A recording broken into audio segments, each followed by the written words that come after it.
Aroma yang khas, rasa yang kuat, dan warna yang pekat. Semua berasal dari biji kecil bernama kopi. Namun, sebelum tersaji di meja kita, kopi melewati proses panjang yang penuh ketelitian dan keahlian. Inilah awal perjalanannya. Sebenarnya kopi Jambe ini berdirinya itu sebelum terjadi COVID, itu dari mulai 2019 awal itu kami sudah mendirikan UMKM Kopi Jambe itu. Terus karena terhalang dari beberapa kerjaan ada COVID itu sempat berhenti sehingga mulai lagi aktif sekitar 2021. Oh ya. Untuk nama sebenarnya dari awal itu kami sudah mengusulkan beberapa nama dalam musyawarah. Itu ada usul kopi. Kebetulan nama kelompok tani kami itu kan Tani Makmur 3. Itu ada yang mengusulkan pernah jamur, kopi jamur itu, Jambe Makmur maunya gitu. Tapi itu terlalu panjang katanya, terus disingkat kopi Jambe dengan alasan sembari memperkenalkan dusun kami yang ada di Jambe. Terus itu juga kopi yang kami suka itu asli kopi dari dusun Jambe sini.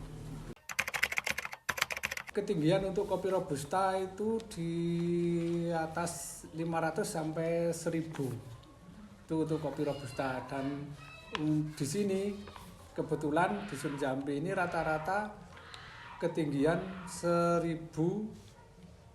maksimal 1000 itu ada 800 sampai 1000 mdpl. Anggota kelompok tani kami itu ada 25 orang. Sekretaris ada, bendara ada, seksi ada seksi pertanian, seksi perkebunan, ada seksi perikanan. Itu masing-masing menangani bidangnya sendiri-sendiri. Itu dari kelompok tani. Untuk yang ke UMKM Kopi Jambe itu ya ada beberapa anak yang ikut mengurusi juga. Untuk pengolahan kopi kami ada beberapa orang, jadi bukan hanya ketua, 5 orang yang dididik dari dinas untuk masalah pengolahan kopi yang sesuai dengan SOP. Itu kami mengikuti beberapa pelatihan, bahkan bukan cuma sekali 2 kali tapi berulang-ulang itu. Itu prosesnya agak panjang kalau dari petik itu. Petik itu harus dipilih yang benar-benar merah. Ya kalau kecampuran ada yang hijau kan mungkin pas petiknya itu nanti juga diambil. Setelah dipetik dari kebun itu nanti terus dirimbang. Dirimbang itu diambil yang dari biji kopi yang kena PBKO, itu disingkirkan atau disendirikan.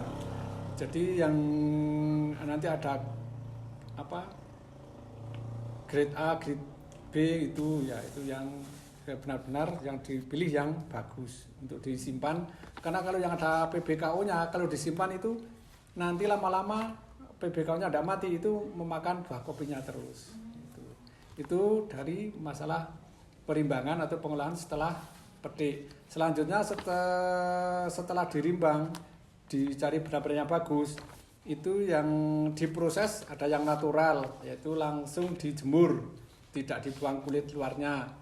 Itu yang proses natural. Selanjutnya ada yang diproses honey, itu cuma dibuang kulit luarnya, yaitu di pulper.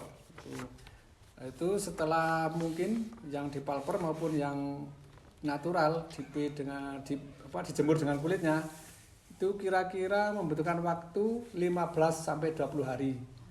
Ya, setelah kering biasanya kami simpan dulu, tidak langsung dihaler atau dijadikan green bean.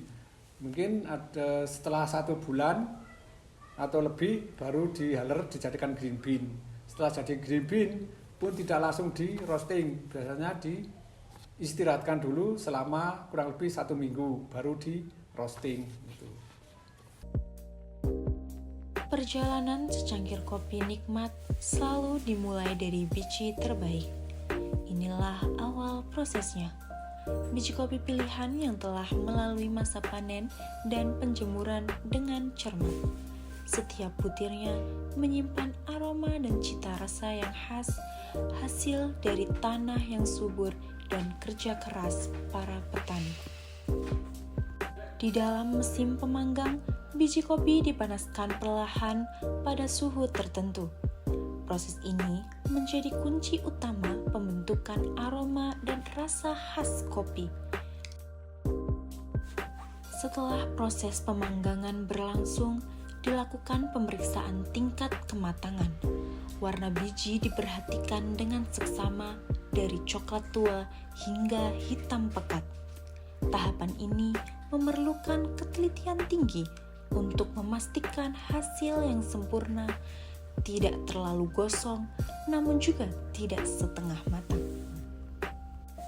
Setelah mencapai tingkat kematangan ideal, kopi pun dikeluarkan untuk didinginkan. Biji-biji yang masih hangat diputar di wadah pendingin agar suhunya menurun secara merata tanpa mengubah rasa aslinya. Setelah dingin, biji kopi dimasukkan ke dalam kantong plastik sementara sebagai tempat penyimpanan sebelum digiling. Tahapan ini menjadi jembatan menuju proses berikutnya, yaitu proses penggilingan. Biji kopi kemudian dimasukkan ke dalam mesin penggiling. Proses ini mengubah biji kopi yang sudah disangrai menjadi bubuk halus berwarna pekat. Tekstur dan kehalusan bubuk disesuaikan dengan kebutuhan baik untuk kopi seduh maupun kemasan siap jual. Bubuk kopi yang sudah digiling dikemas rapi ke dalam kemasan produk agar tetap higienis dan mempertahankan aroma alaminya. Setiap kemasan diperiksa untuk memastikan kualitas dan beratnya sesuai dengan standar sebelum siap dipasarkan. Sampai di sini, kopi siap dinikmati.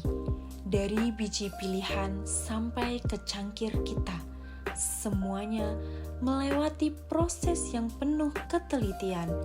Jadi, yuk nikmati secangkir kopi karena tiap tetesnya punya cerita.